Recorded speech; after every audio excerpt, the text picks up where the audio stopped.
My name is Patricia, and I work the night shift at a 24-hour diner in downtown Portland.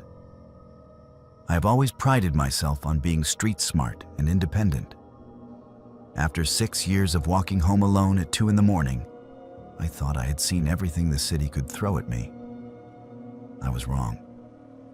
What happened 3 months ago has changed how I see every shadow, every reflection, and every person who walks behind me. This is not a story I tell lightly, but after what I discovered, I believe other people need to know. I started working at Mel's Diner when I was 22, fresh out of college with a psychology degree that was not getting me anywhere. The night shift paid better, and I am naturally a night owl, so it seemed perfect. The diner sits on Southeast Morrison, just a few blocks from the Hawthorne Bridge. It attracts an interesting mix of late-night characters: cab drivers grabbing coffee between fares, hospital workers ending their shifts, insomniacs seeking pie and conversation, and the occasional drunk trying to sober up before heading home. My apartment is exactly 12 blocks north on 23rd Avenue, a straight shot through a neighborhood that transitions from commercial to residential. The walk takes me about 25 minutes at a comfortable pace. I pass the same landmarks every night: the vintage clothing store with the mannequin in the wedding dress, the coffee shop with the chalkboard menu still visible through the window, the small park with the playground equipment that looks ominous in the amber streetlight glow, and finally, the stretch of craftsman houses that leads to my building. For years, this routine felt safe and familiar. Portland is not like other cities. People here tend to keep to themselves, but in a respectful way. I rarely encountered anyone who made me uncomfortable, and when I did, they were usually just drunk college kids who were more obnoxious than threatening. I carried pepper spray more out of habit than genuine concern, and I knew which houses had lights that stayed on all night, which meant someone was probably awake if I needed help. The first time I noticed him was on a Tuesday night in late July. I was leaving the diner at my usual time, 2:15 in the morning, after finishing the closing routine. The air was warm and thick with that summer humidity that Portland gets when the marine layer rolls in from the coast. I was tired but not exhausted, looking forward to unwinding with a book before trying to sleep as the sun came up. I was about 3 blocks into my walk when I became aware of footsteps behind me. This was not unusual. Other people work late shifts, and plenty of folks are out at that hour for various reasons. What caught my attention was the rhythm. The footsteps seemed to match my pace exactly. When I walked faster, they walked faster.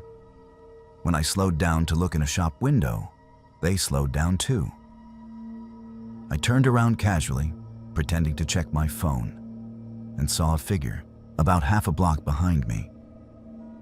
It was a man, average height, wearing dark clothing and a baseball cap pulled low over his face. Nothing about his appearance was particularly memorable or threatening, which is probably why I dismissed my unease as paranoia. I continued walking, but I paid more attention to the sound of his footsteps.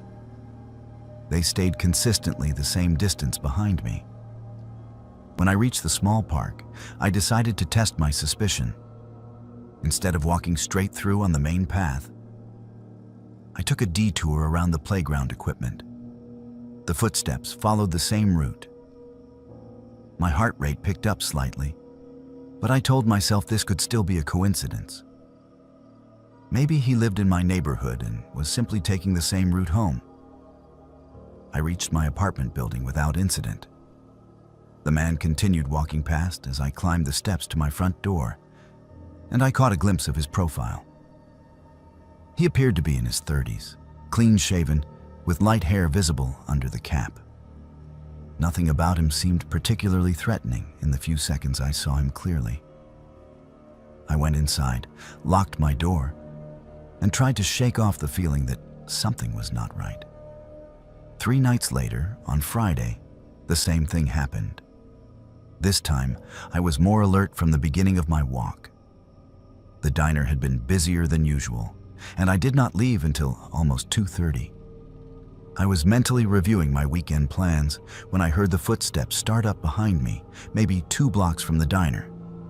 The same measured pace, the same consistent distance. This time, I was certain it was the same person. The silhouette was identical, down to the baseball cap and the way he held his shoulders. I tested him again by stopping to tie my shoe, even though it did not need tying. The footsteps stopped. When I started walking again, they resumed. The spacing never changed. He stayed exactly half a block behind me, close enough to keep me in sight, but far enough away that casual observers would not connect us. I began to feel genuinely afraid. This was not a coincidence. Someone was deliberately following me, and they were good at it. The consistency of the distance, the way he matched my pace, the fact that he appeared to know my routine well enough to be waiting for me. This suggested planning and patience. I started thinking about all the crime shows I had watched, all the psychology classes I had taken, and none of it was comforting. When I reached the park this time, I took a completely different route. Instead of going around the playground, I cut through the basketball court on the far side. The footsteps followed. I stopped abruptly and turned around, hoping to catch him off guard. But he had stopped too and was examining his phone, looking for all the world like someone checking directions or messages. I reached my building with him, still maintaining that same distance behind me. This time, instead of going inside immediately, I pretended to have trouble finding my keys. I fumbled through my purse while watching his reflection in the glass door. He slowed his pace and seemed to be paying close attention to my building. But again, he walked past when I finally went inside. That weekend, I could not stop thinking about it. I considered calling the police, but what would I tell them? A man walked behind me on public streets and did not approach me or threaten me. I had no evidence of any crime or even clear intent to commit a crime. I started researching stalking behaviors online and learned that what I was experiencing could be a precursor to more serious harassment. But it could also be someone who happened to work a similar schedule and live in the same area. The following Tuesday, I decided to take action.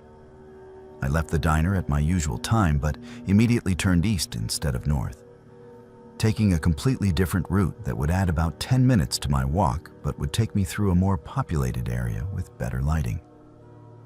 If someone was genuinely following me with bad intentions, they would have to adapt to this change. The footsteps appeared within 2 blocks. My blood ran cold. There was no way this was a coincidence. Someone was actively tracking my movements, and they were prepared for route changes. This person had been watching me long enough to know my habits and was dedicated enough to their surveillance to adjust when I deviated from my normal pattern.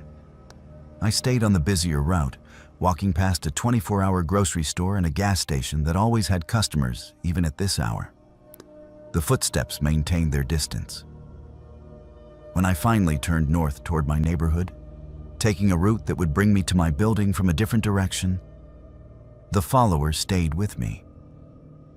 This time, I was determined to get a better look at him. As I approached my building, I ducked into the alcove of a neighboring business and waited. From this position, I could see anyone walking up the street toward my building. Within a minute, he appeared under a street light, and for the first time, I got a clear view of his face. He was younger than I had estimated, probably late 20s, with pale skin and light brown hair. His features were unremarkable, the kind of face you might see anywhere and not remember. He was wearing jeans and a dark windbreaker over a plain t-shirt. What disturbed me most was his expression. He was not looking around nervously like someone who was lost or confused. He was focused and purposeful, scanning the street with the methodical attention of someone conducting surveillance. He stopped directly in front of my building and stood there for several minutes, looking up at the windows. My apartment is on the 3rd floor, and I realized with a sick feeling that he might already know which windows were mine. He pulled out his phone and appeared to be taking photos or notes. Then he walked to the corner and disappeared around the building. I waited another 10 minutes before leaving my hiding spot and going inside. I was shaking as I climbed the stairs to my apartment. Once inside, I immediately called in sick for the next night. I needed time to think and plan. This was clearly not going to resolve itself, and I was not safe continuing my normal routine. I spent the next day researching my options. I learned that Oregon has relatively strong stalking laws, but they require evidence of repeated harassment and a credible threat. I also discovered that many stalkers begin with surveillance behavior exactly like what I was experiencing. The fact that he was taking photos of my building suggested he was escalating his level of attention. I decided to involve my manager at the diner. Mike has worked there for 15 years and has seen every kind of situation you can imagine. I told him about the follower and asked if he had noticed anyone hanging around the restaurant who seemed out of place. Mike took my concerns seriously and said he would pay attention to the customers and anyone lurking outside during my shifts. When I returned to work 2 nights later, I asked Mike to walk me out at closing time. We left together through the back door, which opens onto an alley that connects to a different street. If my follower was waiting at the front of the restaurant, this might throw him off. We made it about 4 blocks before Mike spotted him. The man was walking parallel to us on a side street, maintaining visual contact, but staying at a distance. Mike wanted to confront him immediately, but I convinced him not to. I was afraid that direct confrontation might escalate the situation or drive the follower to change his tactics in ways that would make him harder to track. Instead, we called the police from Mike's cell phone. 2 officers met us at the park halfway through my normal route. I explained the situation while Mike kept an eye on the follower, who had stopped about a block away and appeared to be waiting to see what would happen. The officers were professional and took my concerns seriously, but they confirmed what I had suspected. Without evidence of threats or illegal behavior, there was not much they could do immediately. They approached the man and spoke with him, but he claimed to be walking home from his job at a warehouse and said he was not aware that he was making anyone uncomfortable.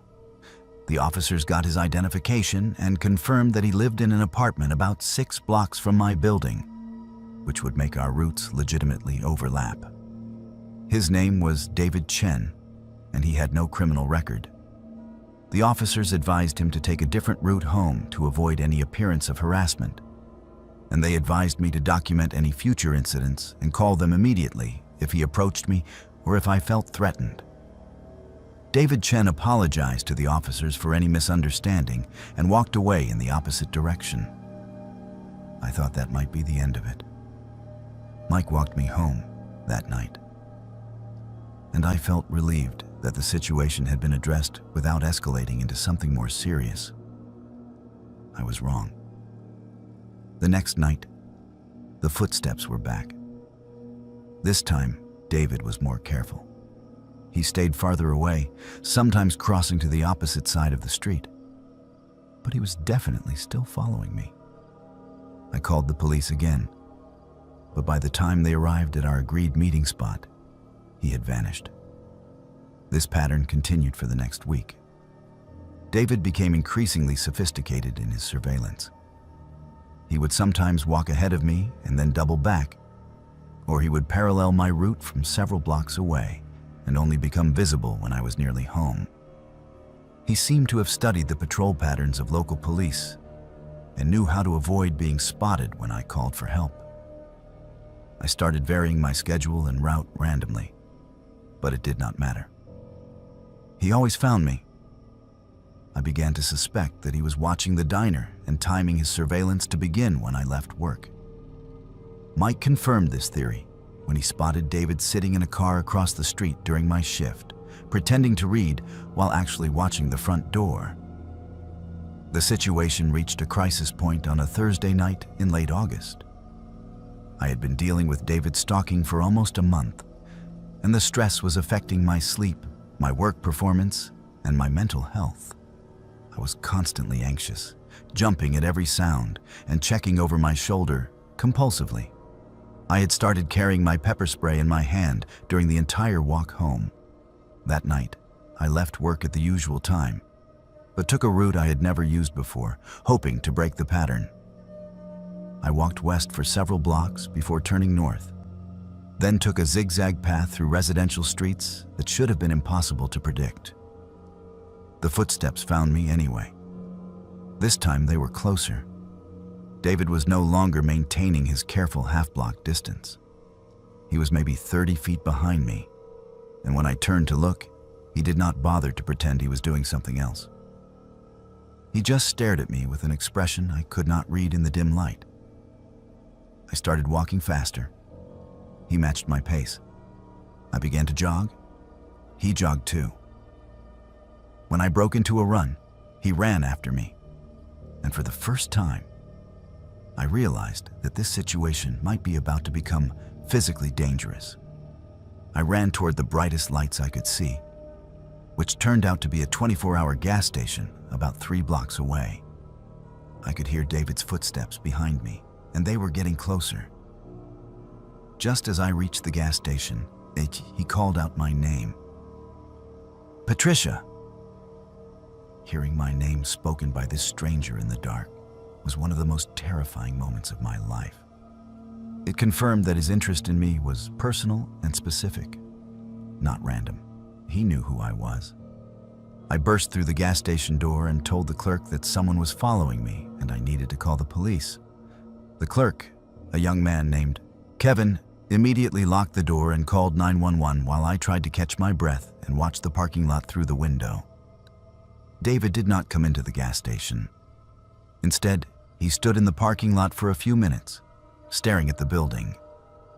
Then he walked to my car, which was parked on the street, and placed something under the windshield wiper before walking away. The police arrived within 5 minutes. This time, they took the situation much more seriously because David had approached me and because there was evidence of his presence. The item he had left on my car was a handwritten note. I will never forget what it said. "I know you work Tuesday through Saturday, 6 p.m. to 2 a.m. I know you live at 2847 NE 23rd Avenue, apartment 3B. I know you buy coffee at the shop on Morrison every Sunday morning at 10:30. I know you call your mother every Wednesday at 7 p.m. I know when you sleep and when you are awake. I am not trying to hurt you. I just want to be close to you. You are the most beautiful part of my day." The note was signed David and included his phone number.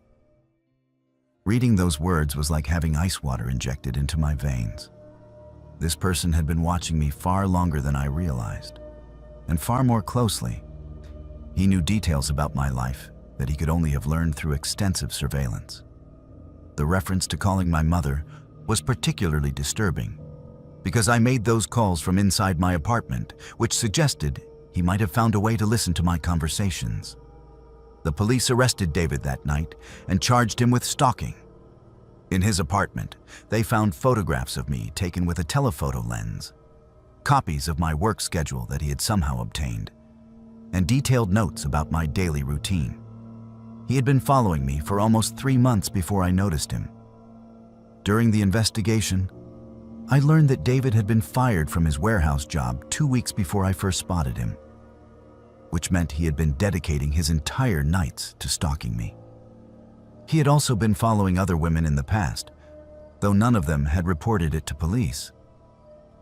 David pleaded guilty to stalking charges and was sentenced to 18 months in jail, followed by 3 years of probation. He was also ordered to have no contact with me and to stay at least 500 feet away from my home, workplace, and any location where I might reasonably be expected to be. I changed jobs and moved to a different neighborhood. But the experience has left permanent changes in how I think about personal safety. I now understand that being followed is not always obvious, that predators can be patient and methodical, and that trusting my instincts about feeling watched or followed might save my life. The most disturbing aspect of this experience was not the fear I felt during those late-night walks, but the realization of how long David had been watching me without my knowledge. How many other nights had he followed me when I was completely unaware? How many women are being watched right now by someone they have never noticed? I share this story not to frighten people, but to encourage others to trust their instincts and take action when something feels wrong. If you feel like you are being followed, you probably are. Document everything, involve law enforcement early, and do not hesitate to change your routines or ask for help. The feeling that someone is watching you is not paranoia. It is your brain processing subtle cues that your conscious mind might miss. David Chen is still out there somewhere, serving his sentence, and I know that someday he will be released. I hope that prison has given him the help he clearly needed, but I also know that stalkers often repeat their behaviors. I live differently now, more carefully, but I refuse to let fear control my life entirely. Every woman deserves to walk home safely at night. Every person deserves to live without being hunted by strangers who have turned them into objects of obsession. If my story prevents even one person from going through what I experienced, then sharing these painful details will have been worth it.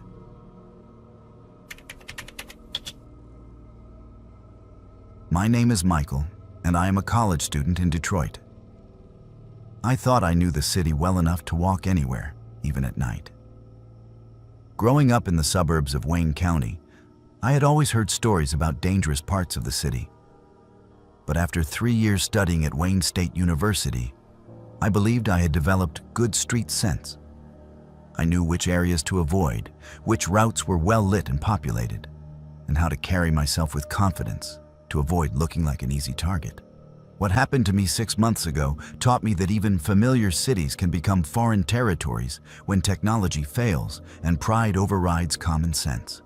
I was in my junior year, majoring in mechanical engineering, and had developed a routine of staying late at the library during finals week.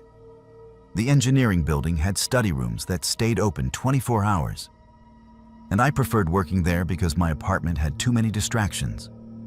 My roommates were not exactly focused on academics, and the noise from their gaming sessions and movie marathons made it impossible to concentrate on thermodynamics or fluid mechanics.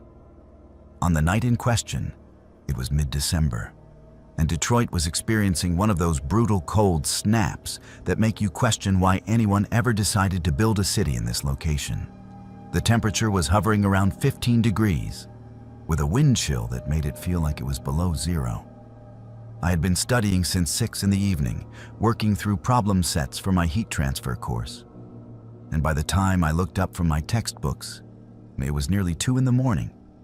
The library was almost empty, except for a few other students who looked as exhausted as I felt. I packed up my engineering notebooks, calculator, and the stack of reference books I had been consulting, and headed for the exit. The plan was simple. Walk the 12 blocks to my apartment on Cass Avenue, take a hot shower, grab a few hours of sleep, and then return to studying after my morning classes. I had walked this route dozens of times, both during the day and at night. It was a straightforward path that took me through the heart of the university district, past several dormitories, a few late-night food places that catered to students, and through neighborhoods that, while not affluent, were generally safe due to the constant presence of university security patrols and students walking to and from campus. The cold hit me like a physical blow when I stepped outside. December in Detroit is not forgiving, and I had dressed for sitting in a heated library, not for a 20-minute walk through Arctic conditions. I was wearing jeans, a sweater, and a jacket that was adequate for short distances, but not sufficient for extended exposure to this kind of weather. I pulled my knit cap down over my ears and started walking quickly, hoping to generate enough body heat to stay comfortable. Everything was normal for the first few blocks. I passed the dormitory, where most of the freshmen lived, and I could see lights in windows where other students were either studying or socializing despite the late hour. The sidewalks were clear of snow but slick with ice, so I had to pay attention to where I was stepping. The street lights created pools of orange illumination that provided enough visibility to navigate safely. My phone was in my jacket pocket, and about halfway through my walk, I felt it buzz with what I assumed was a text message. I pulled it out to check, thinking it might be one of my roommates asking when I would be home. But instead of displaying a message, the screen showed a low battery warning and then went completely black. This was annoying but not catastrophic. I knew my route well enough that I did not need GPS, and I was only about 6 blocks from home. I put the dead phone back in my pocket and continued walking, focusing on keeping warm and maintaining my footing on the icy sidewalk. That is when I made the decision that nearly cost me my life. As I approached the intersection where I normally turned left toward my apartment building, I noticed that the street was blocked by construction barriers. There were orange cones and yellow tape indicating that some kind of road work was in progress, though no workers were present at this hour.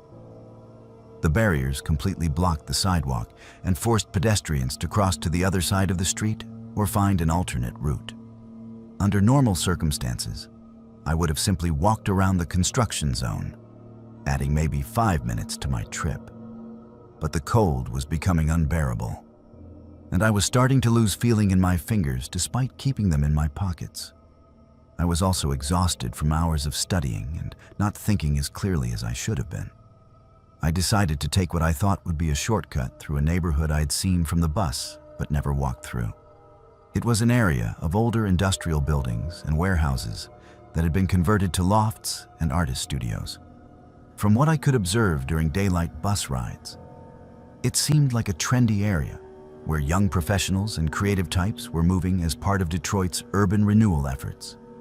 I turned right instead of left and walked 2 blocks east, then turned north on a street I had never been on before. The plan was to walk parallel to my normal route for a few blocks, then turn west and reconnect with familiar territory. It seemed logical, and I estimated it would add no more than 10 minutes to my trip. The first sign that I'd made a serious error became apparent within 3 blocks of leaving my normal route. The character of the neighborhood changed dramatically. Instead of converted lofts with trendy coffee shops and galleries on the ground floor, I was walking past buildings that were clearly abandoned. Many of the streetlights were broken, creating long stretches of darkness between the few that were still functioning. The cold was becoming a serious problem. My hands were numb, and I was starting to shiver uncontrollably. I needed to get indoors soon, but I also needed to figure out where I was and how to get back to familiar territory. Without my phone, I had no way to access maps or call for help. I continued walking north, assuming that I would eventually reach a major street that I recognized. But after another 4 blocks, the situation became worse rather than better. The buildings around me were not just abandoned. They were derelict. Windows were boarded up or broken out entirely. Graffiti covered most surfaces, and not the artistic kind you might see in gentrified areas, but the territorial markings that indicate gang activity.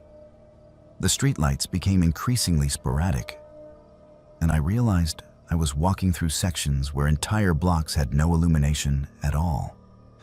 The only light came from the occasional security light on a building that was still occupied, and even those were few and far between. I was now genuinely lost and starting to panic. The cold was no longer just uncomfortable, it was becoming dangerous. I could feel my body temperature dropping, and my thinking was becoming sluggish. I knew I needed to find shelter and warmth, but I also knew I was in an area where approaching the wrong building or the wrong people could create problems far worse than hypothermia. I decided to turn west, hoping to walk back toward the university district. But the street I chose led me deeper into the industrial wasteland.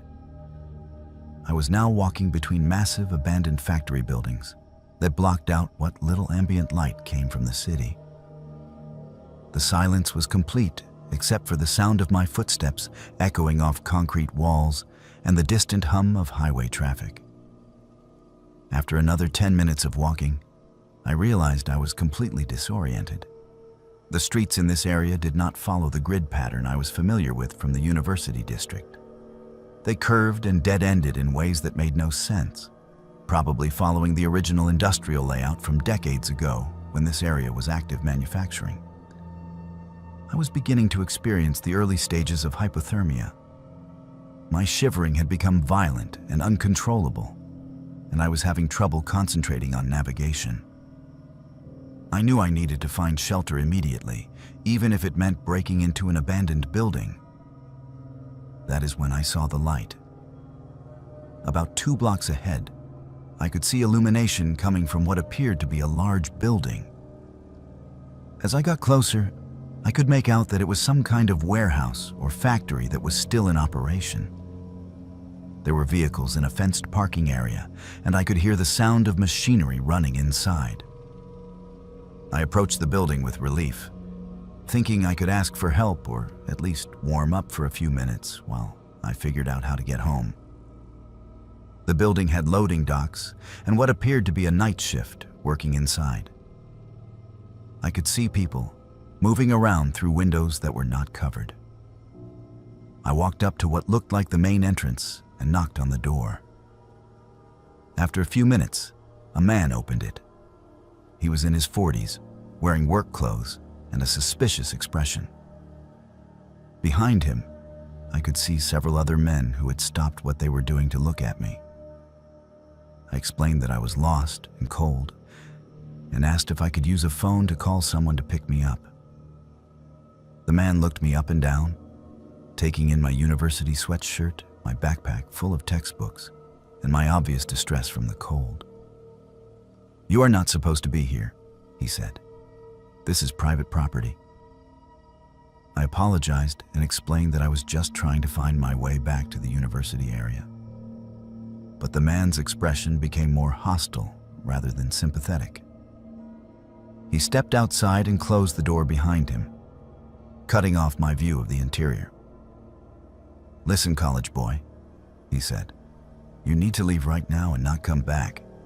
You did not see anything here, and we did not see you. Understand?"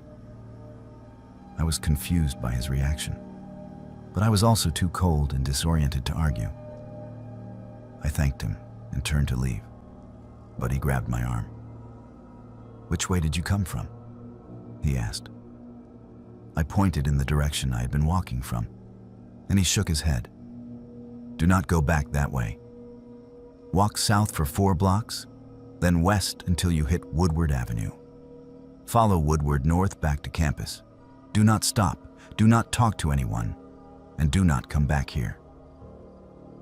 He went back inside and locked the door, leaving me standing in the cold with more questions than answers. But I was in no position to investigate further. I followed his directions and started walking south. The next 20 minutes were the longest of my life. The cold was now beyond uncomfortable. It was genuinely life-threatening. I was stumbling frequently, and my thinking had become so impaired that I had trouble remembering the directions I had been given. I knew I was experiencing moderate hypothermia and that I needed to get warm soon or risk serious medical consequences. The area I was walking through seemed to get worse rather than better. The abandoned buildings gave way to empty lots filled with debris and stripped cars. I passed several structures that were clearly being used as homeless encampments, and I could smell fires burning inside despite the danger this posed in buildings without proper ventilation or fire safety systems. I encountered my first group of people about 3 blocks south of the warehouse. 3 men were standing around a barrel with a fire burning inside, trying to stay warm. They watched me approach with interest, and one of them called out to me, "Hey, college boy, you lost?" I kept walking without responding, following the advice I had received about not stopping or talking to anyone. But they were not content to let me pass. "Hey, I am talking to you," the same man said, and I could hear footsteps following me. I started walking faster, but my coordination was impaired by the cold, and I was not moving as quickly as I needed to. The footsteps behind me increased in pace, and I realized I was about to be confronted by people who might not have my best interests in mind. "Stop right there," one of them said, and I could hear that they were close behind me now.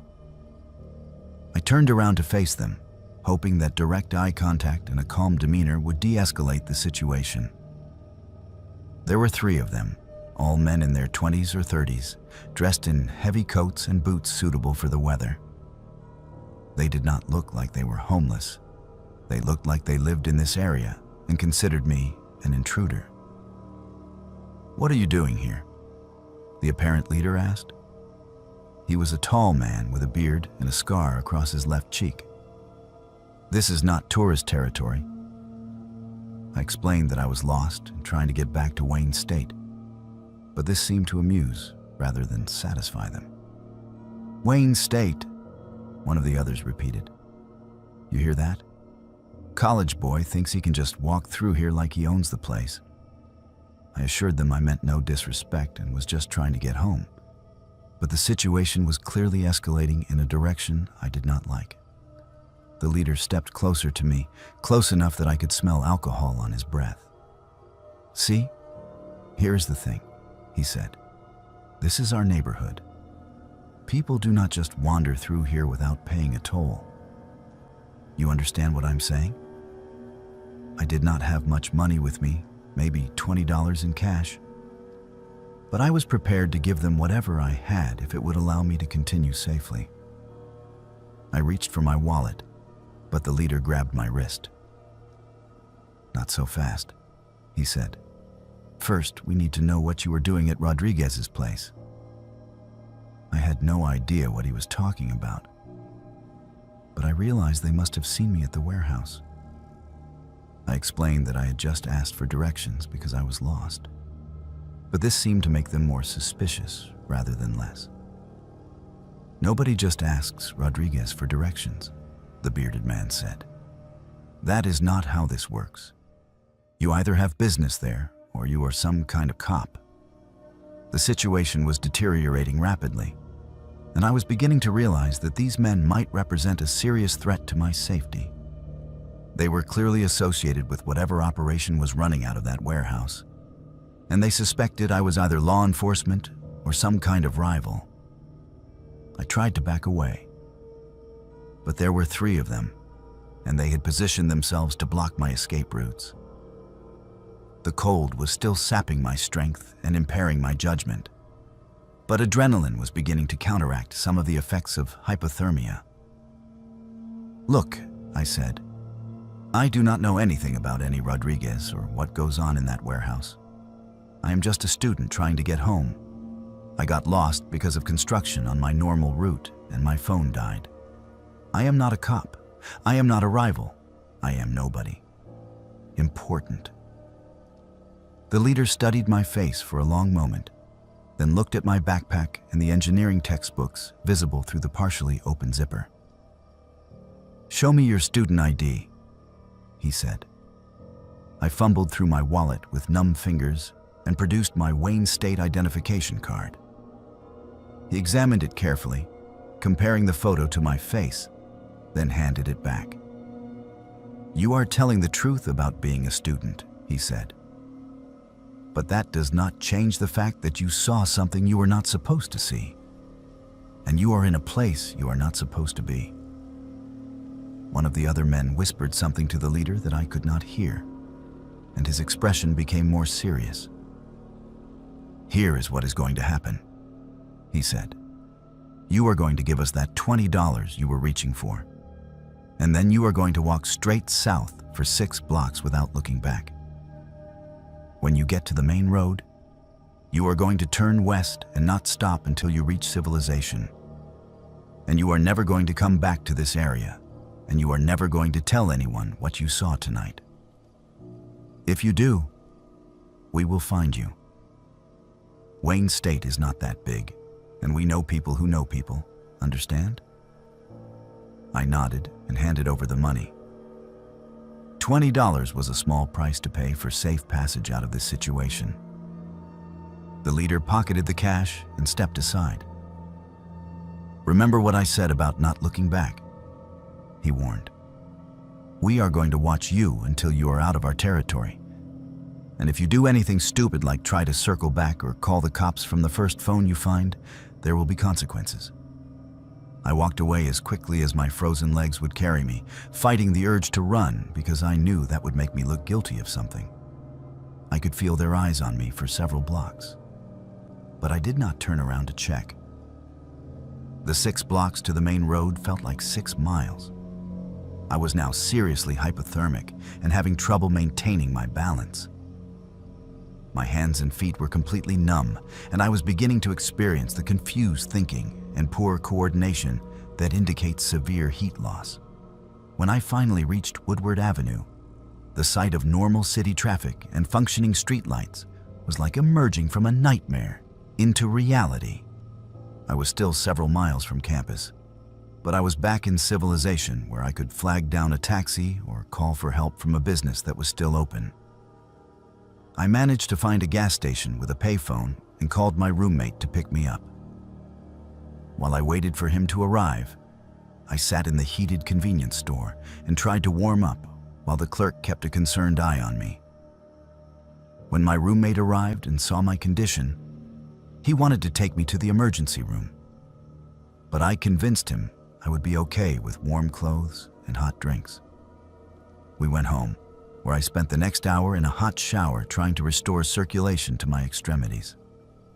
I never reported what happened that night to the police, was not entirely sure what I had witnessed, and the threats I had received made it clear that getting involved with law enforcement could create more problems than it would solve. But I learned several important lessons that night about personal safety and urban navigation.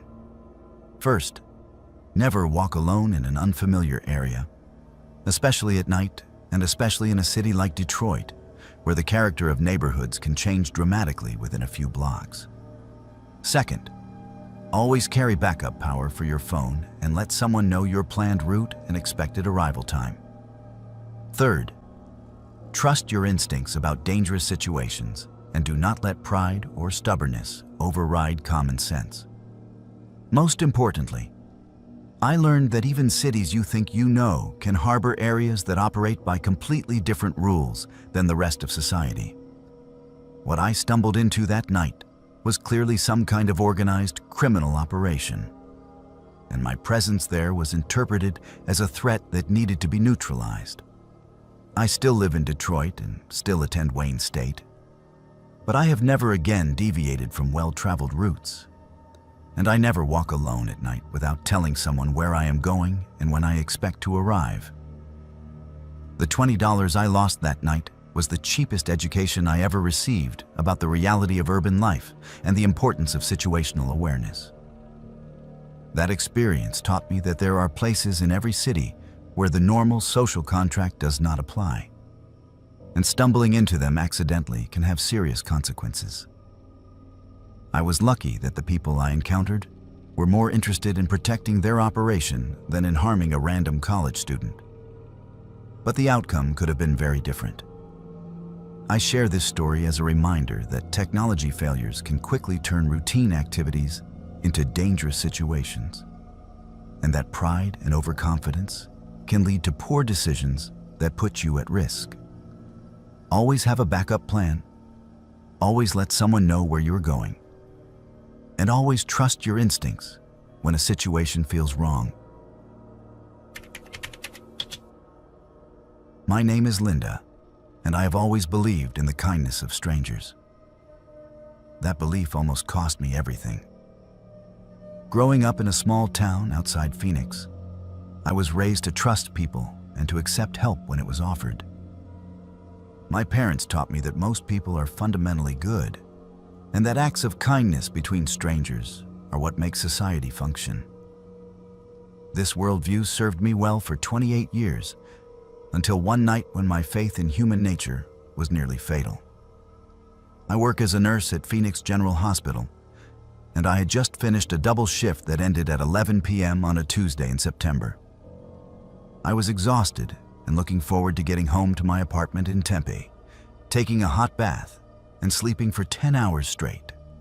I had been on my feet for 16 hours, dealing with a particularly difficult day in the emergency department, where we had multiple trauma cases and several patients who required intensive monitoring. My car was parked in the hospital's employee garage, and everything seemed normal as I walked to it. The garage was well lit and secured, and I had never experienced any problems there before. I got into my car, started the engine, and began the 20-minute drive home through suburban Phoenix. The route from the hospital to my apartment is mostly surface streets through residential neighborhoods. I preferred this route over the highway because it was more direct and usually had less traffic at night. The streets are well maintained and adequately lit, passing through areas that are generally considered safe and family-oriented. I was about 10 minutes into my drive when I noticed the engine making an unusual sound. It was a grinding noise that seemed to be coming from somewhere near the front wheels, accompanied by a vibration I could feel through the steering wheel. I had never heard this sound before, and it was getting progressively worse. Within another mile, the car began to lose power. The engine was still running, but when I pressed the accelerator, the response was sluggish and accompanied by more grinding noises. I could see steam starting to rise from under the hood, and I realized I was experiencing some kind of mechanical failure that was going to leave me stranded. I managed to pull over to the side of the road in a residential area where I felt relatively safe. The houses around me were well maintained, with porch lights on and cars in the driveways, indicating that this was an active neighborhood where people were probably still awake despite the late hour. I turned off the engine and sat in the car for a moment, trying to decide what to do. My cell phone had good signal strength, so I could have called for roadside assistance or asked someone to pick me up. But I was tired and frustrated, and I thought I might be able to identify the problem myself. My father had taught me basic car maintenance, and I had dealt with minor mechanical issues before. I got out of the car, opened the hood. Immediately, I could see that one of the radiator hoses had burst, and coolant was leaking onto the engine block, creating the steam I had observed. This was clearly not something I could fix on the side of the road, and the car was not safe to drive in this condition. I was standing there looking at the engine and trying to decide whether to call a tow truck or ask a friend to pick me up when a car pulled over behind me. It was a newer model sedan, dark blue or black, very clean and well maintained. The driver got out and approached me with a concerned expression. "Having car trouble?" he asked. The man appeared to be in his 40s, well dressed in khakis and a polo shirt, with short gray hair and a friendly demeanor. He looked like someone who might be a teacher or an office manager, the kind of person you would trust to help your elderly parents or watch your house while you were on vacation. There was nothing threatening or unusual about his appearance or manner. "Yes," I replied. "I think my radiator hose burst. The car is not drivable." He walked over to look at the engine, and his assessment confirmed mine. "That is definitely a burst hose," he said. "You are not going anywhere in this car tonight. Do you have someone you can call to pick you up?" I explained that I did have people I could call, but I felt bad about waking them up at this hour, especially since I lived 20 minutes away, and it would be a significant inconvenience for them to drive across town to get me. "I would be happy to give you a ride," the man offered. "I am heading in that direction anyway, and it is no trouble at all." I hesitated for a moment. I had been taught never to get into a car with a stranger, but this man seemed genuinely helpful, and I was tired enough that the prospect of getting home quickly was very appealing. The neighborhood felt safe, and he had stopped to help rather than seeking me out, which suggested his intentions were good. "That is very kind of you," I said.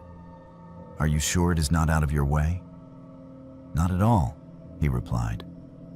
"I live in Scottsdale, so I will be driving right through Tempe. It would be my pleasure to help." I gathered my purse and nursing bag from my car, locked it, and accepted his offer. He opened the passenger door for me in a gesture that seemed polite rather than calculated, and I got into his car. The interior was immaculate, with leather seats and the smell of a new car air freshener. Classical music was playing softly from the stereo, and there were no personal items visible anywhere in the car. It felt more like a rental car than someone's personal vehicle, which I found slightly odd, but not alarming. "I am Linda," I said as he got back into the driver's seat. "Nice to meet you, Linda. I am David," he replied. "What do you do for work?" I told him I was a nurse at Phoenix General, and he seemed impressed and interested.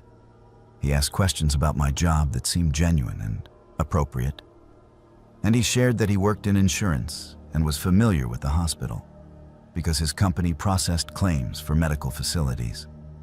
The conversation felt natural and pleasant as we drove through the residential neighborhoods toward my apartment.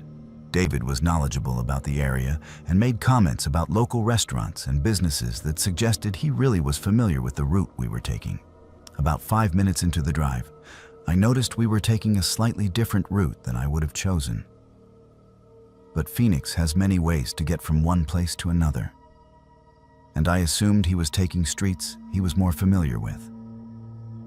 When I mentioned that he could turn left at the next light to get to my street more directly, he said he preferred to avoid that intersection because of construction. It was not until we had been driving for 10 minutes that I began to feel uneasy. We were now in an area I did not recognize, and when I asked about it, David said he was taking a route that would avoid traffic, even though there was no traffic at this hour on a Tuesday night. "Where exactly are we going?" I asked, trying to keep my tone casual despite my growing concern. "Do not worry," David said. "I know a shortcut that will get you home faster." But the streets we were on were definitely not leading toward my apartment. I could see signs for areas that were in the opposite direction from where I lived. And I realized that David was either lost or deliberately taking me somewhere I did not want to go. "I think we made a wrong turn somewhere," I said. "My apartment is in the other direction." "No, this is right," David said. And there was something different about his tone now. It was less friendly and more assertive, and he did not look at me when he spoke.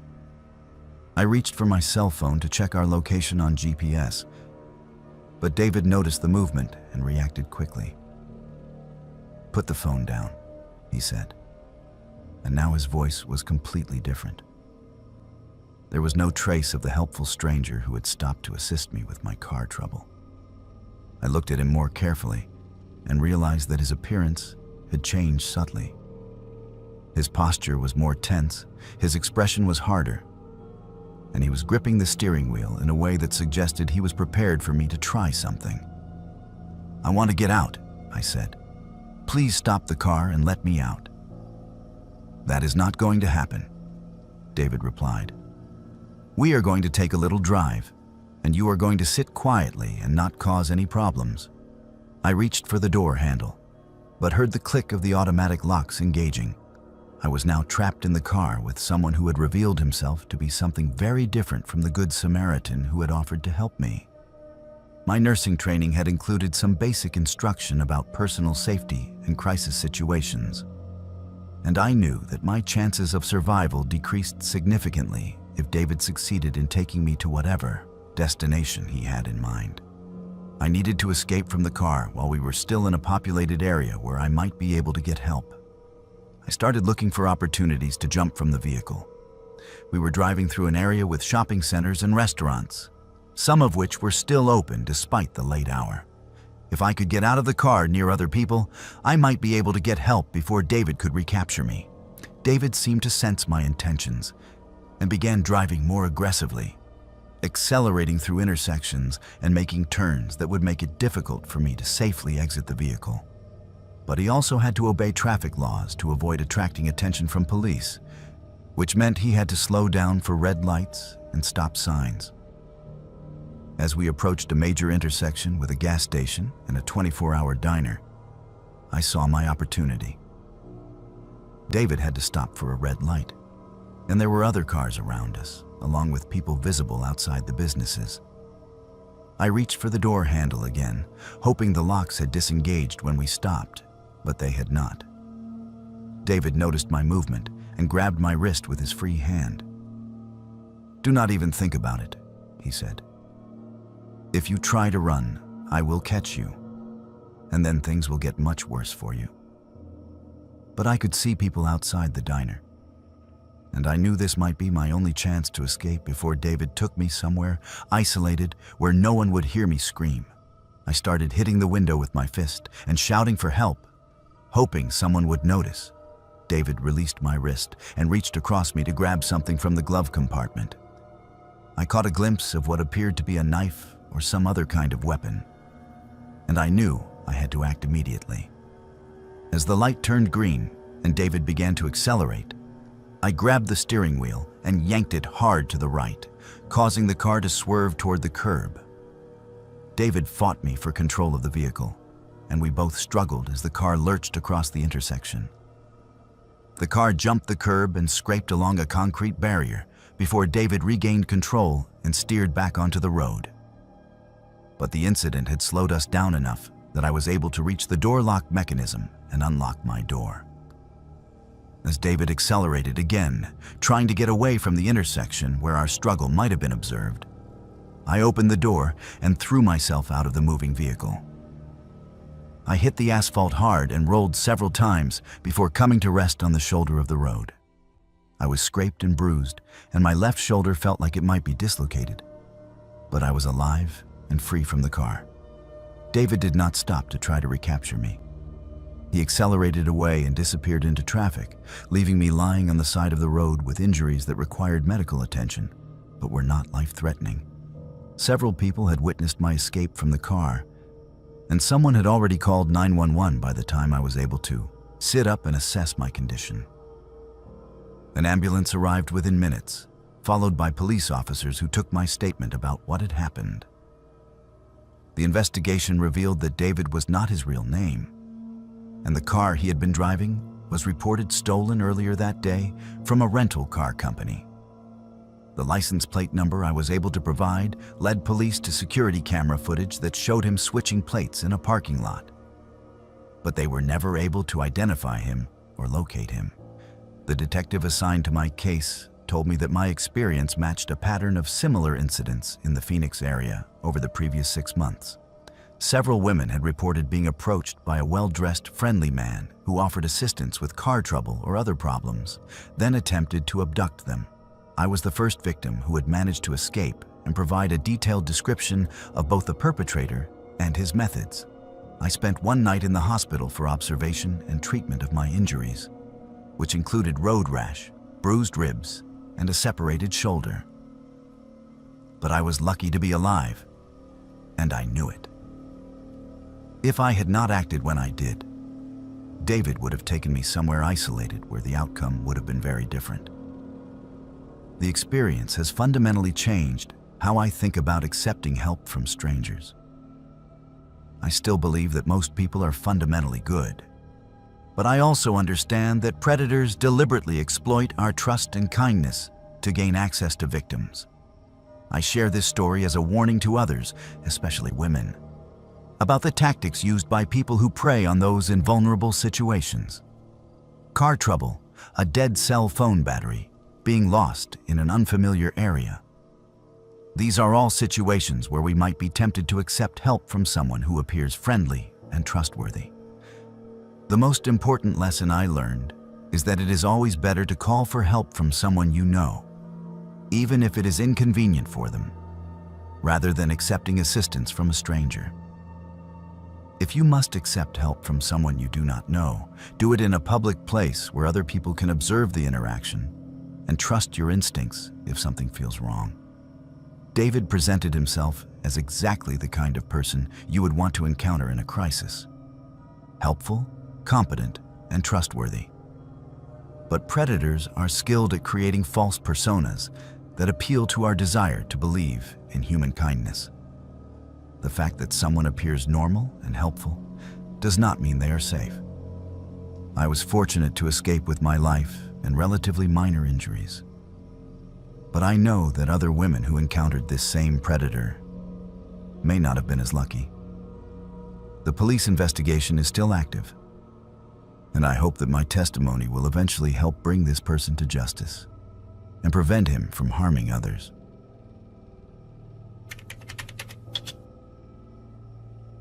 My name is James, and I used to be a complete skeptic about paranormal activity. Walking past the old Brennan house changed that forever.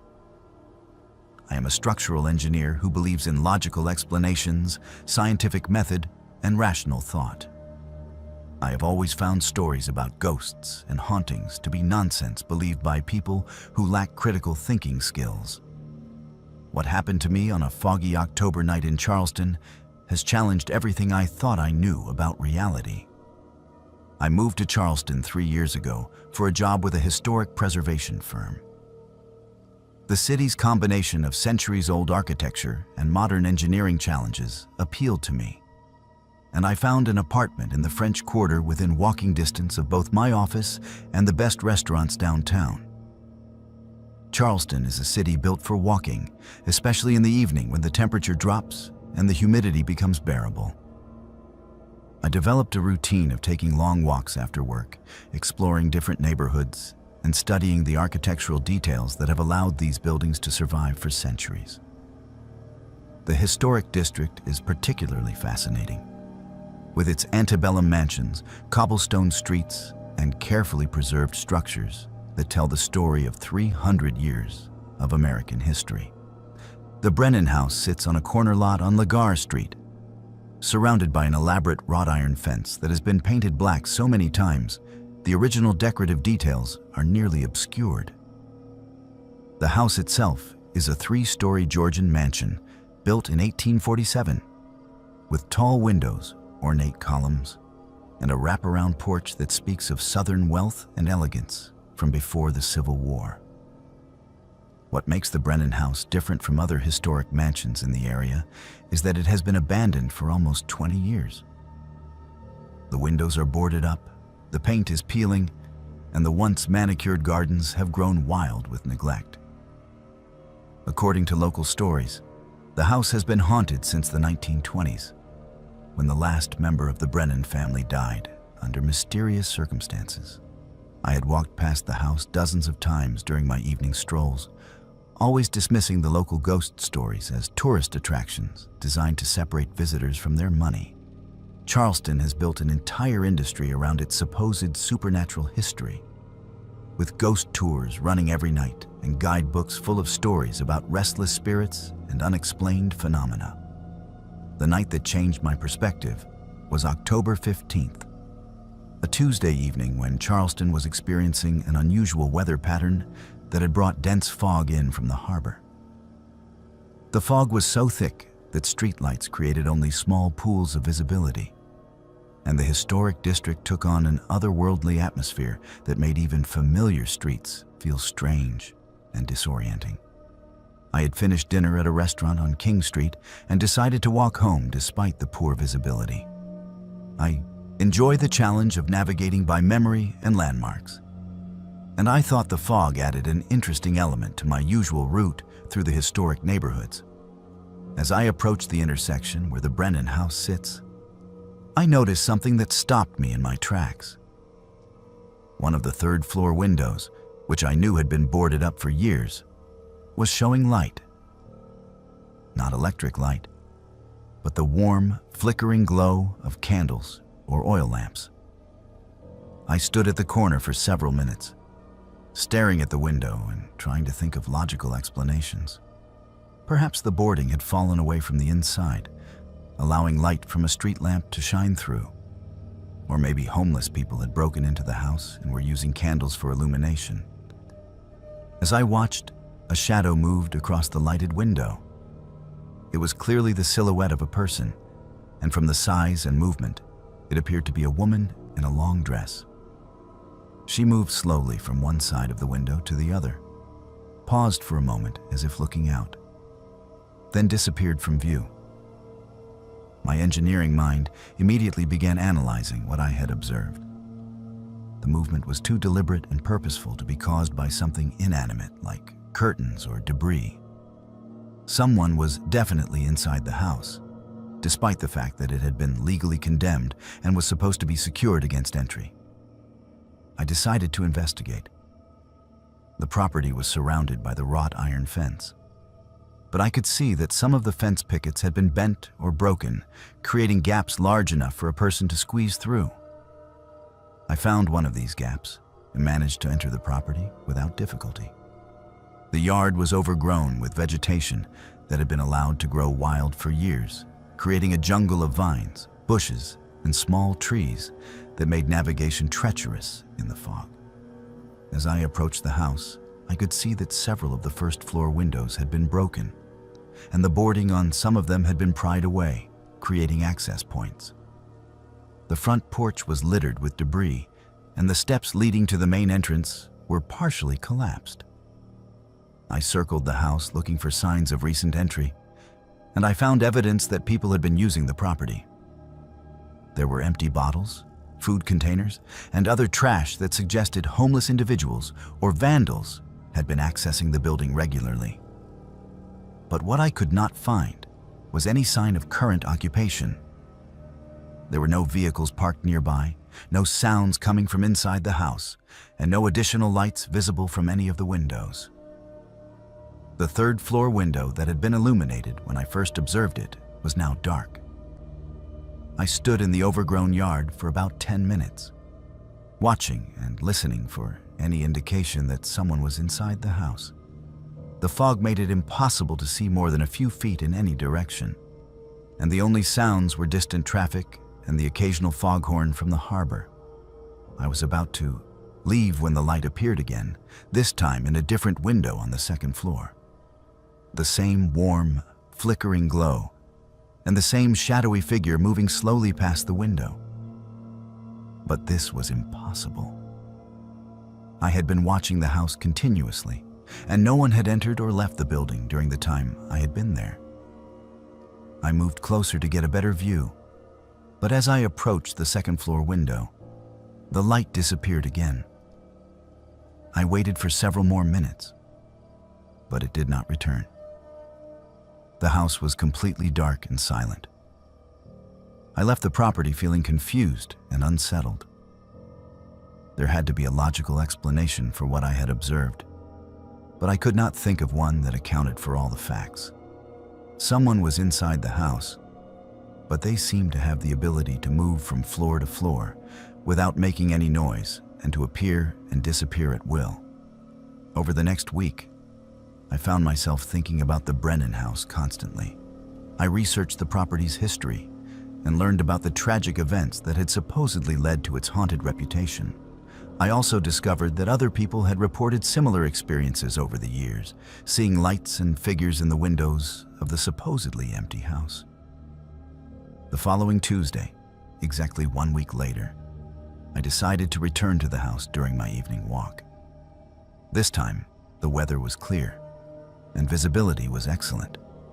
I wanted to observe the property under normal conditions and see if I could spot any signs of habitation that I had missed during the foggy night. I approached the house from the same direction, and everything appeared exactly as it had the previous week. The windows were boarded up, the yard was overgrown, and there were no signs of recent activity. I walked around the perimeter of the property, examining the fence and looking for evidence of entry or occupancy. As I completed my circuit and prepared to continue my walk home, I glanced up at the third-floor windows one more time. The same window that had been illuminated during my previous visit was showing light again. The same warm, flickering glow, and the same female figure moving slowly across the frame. But this time, something was different. The figure stopped moving and seemed to be looking directly at me. For several seconds, we stared at each other across the distance between the sidewalk and the third-floor window. Then the figure raised what appeared to be her hand and pointed directly at me. I felt a chill that had nothing to do with the evening temperature. This was not random movement or the play of shadows and light. Someone or something in that window was acknowledging my presence and responding to my observation. I decided to test my theory.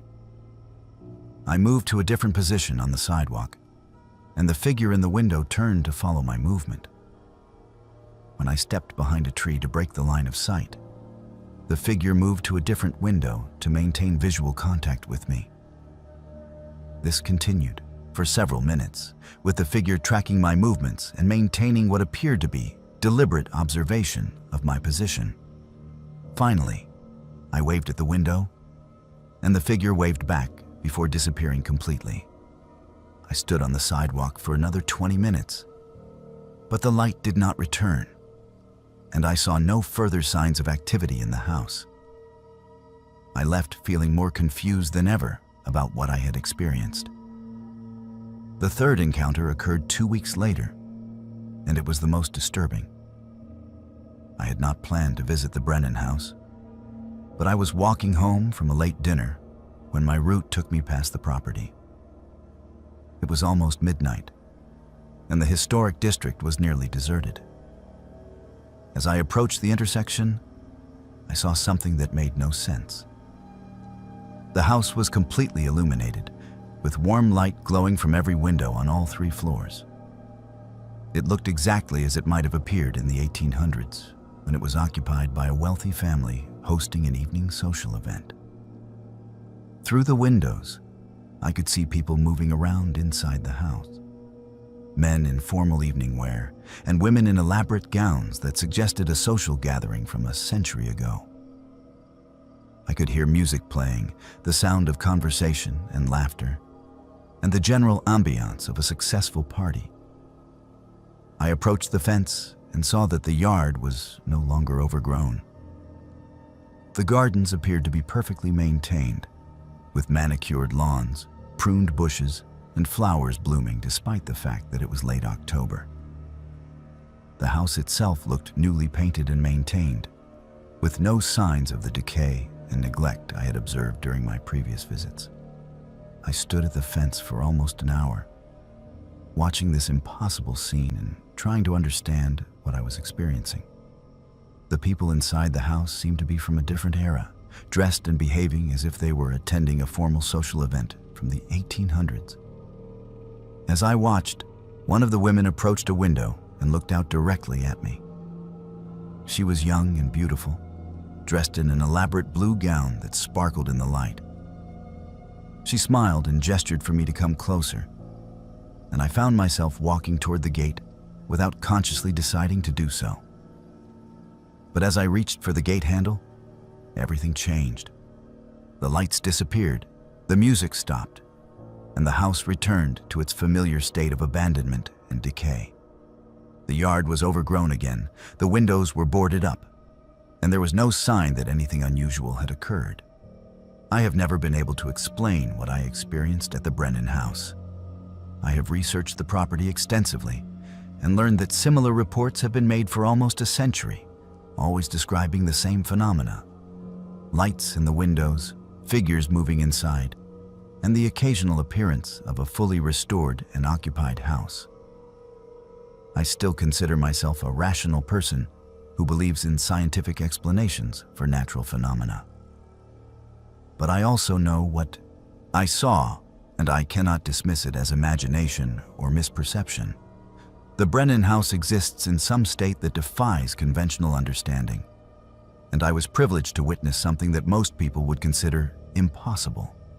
I no longer walk past the house during my evening strolls, not because I am afraid, but because I understand that some mysteries are meant to remain unsolved.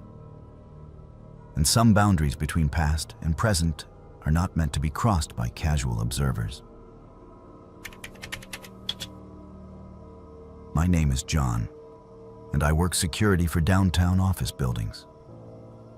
I thought I had seen everything the city had to offer during night hours. After 12 years of walking empty corridors, checking locked doors, and dealing with the occasional drunk trying to find shelter in our building lobbies, I believed I understood the rhythm of Minneapolis after midnight. What happened to me last winter during one of the coldest stretches on record taught me that some things move through our city that have never been cataloged by animal control or explained by urban wildlife experts. I work for Midwest Security Services, a company that contracts with several major office buildings in the downtown core. My shift runs from 11 p.m. to 7 a.m., and my route includes 3 buildings connected by skyway tunnels that allow me to move between them without going outside. This is particularly important during Minnesota winters, when the temperature can hit 20 below and the wind makes it feel like 40 below zero. The buildings I patrol are typical downtown office towers built in the 1980s and 1990s, housing insurance companies, law firms, and accounting practices. During the day, they buzz with activity, but at night they become vast, empty spaces where my footsteps echo in corridors designed to hold hundreds of people. Most nights, the only sounds are the hum of HVAC systems, the occasional ding of elevator bells, and the distant rumble of snow plows clearing the streets outside. My routine is methodical and precise. I make rounds every 2 hours, checking each floor of each building, ensuring the doors are locked, alarm systems are functioning, and no unauthorized persons have gained entry. I carry a flashlight, a 2-way radio, and a key card that gives me access to every area of the buildings. I also carry a logbook where I record the time and location of each security check. The incidents began during the second week of January, when Minneapolis was experiencing a polar vortex that had pushed temperatures to 30 below zero. The city becomes eerily quiet during these extreme cold events, as most people stay indoors and even vehicular traffic drops to essential services only. My buildings felt more isolated than usual, surrounded by empty streets and sidewalks that no sane person would attempt to navigate. I was making my 2 a.m. rounds through the first building when I heard something unusual coming from the basement level. It was a scratching sound, rhythmic and persistent, like claws or fingernails dragging across concrete. I assumed it was related to the building's heating system, which had been working overtime to maintain comfortable temperatures against the extreme cold outside. But as I descended to the basement to investigate, the scratching stopped. I checked the mechanical rooms, storage areas, and utility spaces, but found nothing unusual. The heating system was functioning normally, and there were no signs of animals or unauthorized entry. I noted the incident in my logbook and continued my rounds. 3 nights later, I heard the scratching again, this time from a different location in the basement. It seemed to be coming from the area near the loading dock, where delivery trucks would normally park during business hours. Again, when I went to investigate, the sound stopped before I could locate its source. I began to pay more attention to the basement areas during my rounds, and I started noticing other unusual signs. There were wet footprints on the concrete floor that appeared and disappeared between my visits, despite the fact that the basement should have been completely dry and no one else had access to the building. The footprints were not human. They were larger, with what appeared to be claw marks at the end of each toe. I reported these observations to my supervisor, but he suggested they were probably caused by melting ice from my boots or condensation from the heating system. He reminded me that extreme cold can cause buildings to behave in unusual ways, with pipes expanding and contracting and heating systems working at maximum capacity. I accepted his explanation, but I also started carrying a camera to document anything unusual I encountered. The first clear indication that something was seriously wrong occurred during my 4 a.m. round on January 20th. I was walking through the skyway tunnel that connects the first and second buildings when I heard movement in the ceiling space above me. It sounded like something large moving through the ventilation system, but it was moving too deliberately and purposefully to be random settling or expansion of the ductwork. I stopped walking and listened carefully. The movement continued, following a path that seemed to parallel my route through the tunnel. When I started walking again, the movement resumed. When I stopped, it stopped too. Something was tracking my progress through the building, staying hidden in the spaces between floors and walls. I used my radio to call my supervisor, but the signal was weak in the tunnel, and I could not establish clear communication.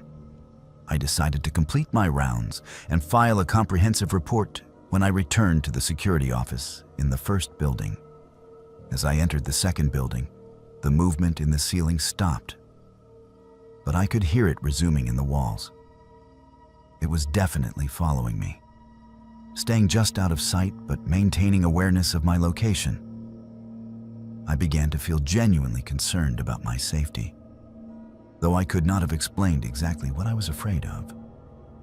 I completed my check of the second building without any direct encounters, but I could hear movement throughout the building that suggested I was not alone. The sounds came from utility spaces, elevator shafts, and areas between floors that should have been inaccessible to anything larger than a rat. When I returned to the first building through the skyway tunnel, I was prepared for the movement to resume in the ceiling above me. But this time, something different happened. About halfway through the tunnel, one of the ceiling panels shifted, and I caught a glimpse of something looking down at me through the gap. I could not see it clearly in the dim lighting of the tunnel, but I could make out eyes that reflected the emergency lighting like an animal's eyes would. They were larger than human eyes, and they were definitely watching me with what appeared to be intelligent attention. I stopped walking and shined my flashlight up at the ceiling. But the panel had already shifted back into place, and there was no sign of whatever had been observing me. I stood in the tunnel for several minutes, listening for any sound that might indicate movement above me, but everything was silent. I decided to cut my rounds short and return to the security office to call for backup. But as I walked toward the first building, I realized that the thing in the ceiling was following me again. I could hear it moving through the ventilation system, staying parallel to my path, but remaining hidden from view. When I reached the security office, I immediately called my supervisor and requested that someone come to the building to assist me. I explained what I had observed and heard, but my supervisor was skeptical about my report. He suggested that stress and isolation during the night shift can cause people to misinterpret normal building sounds as something more threatening, but he agreed to send someone to check on me, and within 30 minutes, my colleague Marcus arrived to help complete the remaining rounds. I briefed him on what I had experienced, and he agreed to help me investigate the areas where I had heard the unusual sounds. We started in the basement, where the scratching sounds had originated. Marcus was armed with a more powerful flashlight and a camera with a flash, and we systematically checked every area that could potentially hide an animal or intruder. We found more of the wet footprints, and Marcus agreed that they did not look human. We also found scratch marks on some of the concrete walls that appeared to be fresh. They were too deep and too high to have been made by any known urban wildlife, and they seemed to have been made by claws rather than tools. As we moved through the building, we continued to hear movement in the walls and ceiling spaces. Marcus acknowledged that the sounds were unusual, but he maintained that they were probably caused by the building's structure responding to the extreme cold outside. It was not until we reached the Skyway Tunnel that Marcus became convinced that we were dealing with something beyond normal building maintenance issues. As we walked through the tunnel, the ceiling panel that had shifted during my earlier encounter moved again. And this time, Marcus saw what I had seen. The eyes that looked down at us were definitely not human, and they belonged to something much larger than any animal that should have been able to access the building's ventilation system. Marcus immediately used his radio to call for additional security personnel and contact the city's animal control services. We retreated to the security office and waited for help to arrive. During the next hour, we could hear movement throughout the building that suggested whatever was in the ventilation system was becoming more active and less concerned about remaining hidden. When the animal control officers arrived, they brought equipment for dealing with large animals that might have taken shelter in the building during the extreme cold. They also brought tranquilizer guns and protective gear, indicating that they were prepared for potentially dangerous wildlife. The search of the building took 4 hours and involved accessing ventilation shafts, utility spaces, and areas between floors that are normally sealed off from human access. The animal control officers found evidence of occupancy in several locations, including nesting materials and food remains that suggested something had been living in the building for an extended period. But they never found the creature itself. Whatever had been moving through the building's infrastructure had apparently left during the time we were waiting for help to arrive. The animal control officers collected samples of the evidence they found and promised to analyze them to determine what kind of animal had been using the building as shelter. The results of their analysis were inconclusive. The nesting materials included substances that were not consistent with any known urban wildlife, and the food remains included items that no local animal would have been able to obtain or digest. The scratch marks and footprints were also inconsistent with any species normally found in Minneapolis. The building management company installed additional security measures, including motion sensors in the ventilation system and cameras in areas that had previously been unmonitored. They also sealed access points that might have allowed animals to enter the building from outside. I returned to my normal duties after a week of administrative leave, but the building felt different during my night rounds. The unusual sounds and movements stopped, but I never felt completely alone during my shifts. I had the persistent feeling that something was watching me from spaces I could not see, waiting for the right opportunity to resume its activities. 3 months later, during another period of extreme cold, the scratching sounds returned. This time, building management took my report seriously from the beginning, and they immediately contacted animal control services. But once again, despite extensive searching, no creature was found. I still work security in downtown Minneapolis, but I have requested reassignment to buildings that do not have extensive ventilation systems or utility spaces where large animals could hide. Experience taught me that cities harbor forms of life that are not documented in any wildlife guides, and that some of these creatures are intelligent enough to avoid detection while sharing space with human activities. I encourage other security personnel to trust their instincts when they encounter unusual sounds or signs of animal activity in buildings. Document everything, report incidents immediately, and do not hesitate to request backup when dealing with situations that feel dangerous or beyond normal experience. The creature I encountered in those downtown buildings was never identified or captured. And for all I know, it is still moving through the underground spaces that connect Minneapolis buildings, avoiding detection while adapting to urban life in ways that urban planners never anticipated. My name is Mary, and I moved to what I thought was the perfect suburban neighborhood in Savannah.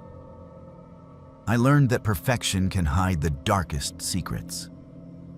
I am a marketing coordinator who had been living in downtown Savannah for 3 years when I decided I wanted something quieter, safer, and more family-oriented. I was 31 years old, single, and starting to think about buying my first house instead of renting apartments. The neighborhood called Magnolia Gardens seemed like exactly what I was looking for. Magnolia Gardens was a planned community built in the early 2000s, featuring identical Georgian-style homes with white columns, manicured lawns, and tree-lined streets that created a picture-perfect American suburb. The houses were all painted in coordinated colors approved by the Homeowners Association, and every yard was maintained to the same immaculate standard. It looked like something from a magazine about successful suburban living. I found a house on Azalea Drive through a real estate agent who specialized in the community. The house was a 3-bedroom, 2-bath colonial with hardwood floors, granite countertops, and a 2-car garage. The previous owners had been transferred to another city for work, and they were motivated to sell quickly. The price was reasonable for the Savannah market, and the agent assured me that Magnolia Gardens was one of the most desirable neighborhoods in the area. The Homeowners Association was active and well organized, according to the marketing materials. They maintained common areas, organized community events, and enforced standards that preserved property values. There was a community center with a pool, tennis courts, and meeting rooms available to residents. The neighborhood also had its own security patrol that made regular rounds to ensure safety and tranquility. I moved into the house on a Saturday in early September, and my first impression was overwhelmingly positive. The neighbors who came to introduce themselves were friendly and welcoming. They brought cookies, offered to help with unpacking, and invited me to join the weekly book club and monthly potluck dinners. Everyone seemed genuinely happy to have a new resident, and they were eager to tell me about all the wonderful aspects of living in Magnolia Gardens. The neighborhood had traditions and rituals that brought residents together. There were seasonal decorating contests, charity drives, and holiday celebrations that were well attended and enthusiastically supported. Children played safely on the streets, couples walked their dogs along the sidewalks, and families gathered in their driveways for evening conversations while washing cars or tending gardens. For the first month, everything was exactly as advertised. I settled into a routine of walking through the neighborhood each evening after work, greeting neighbors who were outside, and feeling grateful that I had found such a wonderful place to live. The houses were beautiful, the people were kind, and the atmosphere was peaceful and secure. The Homeowners Association held a welcome reception for new residents during my second month in the neighborhood. It was held at the community center on a Thursday evening, and nearly every household was represented. The association president, a woman named Helen Morrison who lived on Dogwood Lane, gave a presentation about community guidelines, upcoming events, and the importance of maintaining the standards that made Magnolia Gardens special. During the reception, I met more neighbors and learned about their backgrounds and interests. There were teachers, accountants, small business owners, retirees, and young families with children. Everyone seemed genuinely committed to the community and proud of what they had built together. The conversation was pleasant and engaging, and I left the reception feeling more connected to my new neighborhood than I had ever felt anywhere else I had lived. It was during my third month that I began to notice subtle things that seemed slightly unusual. During my evening walks, I observed that many of the neighbors were outside at exactly the same times each day, engaged in exactly the same activities. The man on Camellia Street washed his car every Tuesday and Friday at 6 p.m. The woman on Dogwood Lane watered her flowers every day at 5:30 p.m. The elderly couple on Rose Avenue sat on their porch swing every evening from 7 to 8 p.m. At first, I assumed this was simply the natural rhythm of suburban life, with people developing routines that fit their schedules and preferences. But as I paid more attention, I realized the timing was too precise and the activities too consistent to be entirely natural. It was as if everyone was following a schedule that had been carefully coordinated. I also noticed the conversations with neighbors had a repetitive quality. People would ask the same questions in the same order and give responses that seemed rehearsed rather than spontaneous. When I mentioned current events or personal experiences from outside the neighborhood, residents would politely acknowledge what I said, but then steer the conversation back to topics related to Magnolia Gardens. The most unusual aspect of these interactions was that neighbors seemed to know details about my daily routine that I had never shared with anyone. They would comment on what time I left for work, what I had purchased at the grocery store, or what television shows I watched, despite the fact that my house was not visible from their properties, and I had never discussed these details. During my 4th month, I decided to test my growing suspicions about the neighborhood. I deliberately changed my evening walk routine, taking different routes and varying the times when I went outside. I also started paying closer attention to who was watching me and how they reacted to my presence. The results were disturbing. No matter which route I took or what time I walked, I would encounter the same neighbors engaged in outdoor activities that gave them perfect vantage points to observe my movements. If I walked early, people would be outside earlier than usual. If I took a different street, residents on that street would suddenly have reasons to be in their front yards. I also realized that the activities themselves were often unnecessary or illogical. People would be watering plants that had just been watered, washing cars that were already clean, or checking mailboxes that had already been checked. The activities were pretexts for surveillance, not genuine household maintenance. The situation escalated during my 5th month, when I decided to skip my evening walk entirely and instead observe the neighborhood from my bedroom window. What I saw confirmed my worst suspicions about Magnolia Gardens and its residents. Without me outside to observe, the elaborate performance of normal suburban life simply stopped. People who had been engaged in yard work abandoned their activities and went inside. Children who had been playing on the streets disappeared. The carefully choreographed tableau of community life revealed itself to be exactly that. A performance designed to create the illusion of normalcy for my benefit. I watched for 2 hours, and during that time, I saw residents moving between houses through backyards, clearly communicating with each other about my absence from the evening routine. Lights in houses would go on and off in patterns that seemed to be signals rather than normal household lighting. Cars would move from one driveway to another, suggesting that some residents were maintaining multiple properties to create the impression of higher occupancy. Most disturbing of all, I saw people going in and out of houses that were supposed to be occupied by different families, indicating that the neighborhood demographics I had been told about were largely fictional. The woman who had introduced herself as a teacher living alone on Magnolia Street was also the elderly grandmother who supposedly lived with her son's family on Dogwood Lane. I realized that I was the only genuine resident of Magnolia Gardens, and that everyone else was participating in an elaborate deception designed to convince me that I was living in a normal suburban community. The question was why, and what they planned to do once they had achieved whatever their goal was. I began documenting everything I observed, taking photographs from my windows and keeping detailed notes about the patterns of behavior I witnessed.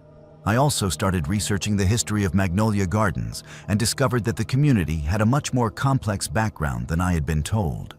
The neighborhood had been built by a development company that went bankrupt shortly after construction was completed. The houses had been sold at auction to a group of investors who had never disclosed their identities or their plans for the property. Public records showed that all the houses were owned by the same limited liability company, despite the fact that residents claimed to be individual homeowners. I also learned that several people had moved into Magnolia Gardens over the past 5 years, but none of them had ever moved out or sold their houses. According to county records, I was the only person who had ever actually purchased a house in the neighborhood through normal real estate channels. Armed with this information, I decided to confront the situation directly. During the next homeowners association meeting, I asked pointed questions about property ownership, resident backgrounds, and the financial structure of the community. The responses I received were evasive and inconsistent, and I could see that my questions were making people uncomfortable. After the meeting, Helen Morrison approached me privately and suggested that I was asking too many questions and should focus on enjoying the benefits of living in such a wonderful community. Her tone was friendly, but there was an underlying threat that made it clear I was expected to stop investigating. That night, I decided to leave Magnolia Gardens immediately. I packed essential belongings and drove to a hotel in downtown Savannah, planning to return during daylight hours with help to collect the rest of my possessions. I had no intention of spending another night in a neighborhood where I was the subject of organized surveillance and deception. When I returned the next morning with a moving truck and 2 friends to help me pack, I found that my house had been cleaned out completely.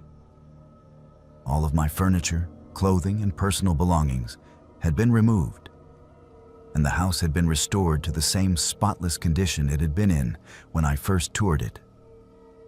Even my mail and personal documents had been taken. The neighbors who came outside to watch the moving truck acted confused about my presence, claiming they had never seen me before and insisting that the house had been vacant for months. When I showed them my purchase documents and identification, they maintained that I must be mistaken about which house I had lived in. I contacted the police and the real estate agent who had sold me the house, but both my purchase documents and the deed had been altered to show that I had bought a completely different property in another part of Savannah. My bank records showed payments for a house on a street that did not exist, and my insurance policy covered a property that could not be located. The investigation revealed that I had been the victim of an elaborate real estate fraud, but the people responsible had covered their tracks so thoroughly that no criminal charges could be filed. I was told that these types of scams were becoming more common, with criminals creating fake neighborhoods to steal money from unsuspecting buyers. I never learned the true purpose of Magnolia Gardens or what the people there had planned to do with me if I had stayed longer. I assumed they were running some kind of long-term fraud that required maintaining the illusion of a normal suburban community, and I had unknowingly become part of their operation. I now live in a different part of Savannah, in a neighborhood where I have verified the identities and backgrounds of my neighbors through public records.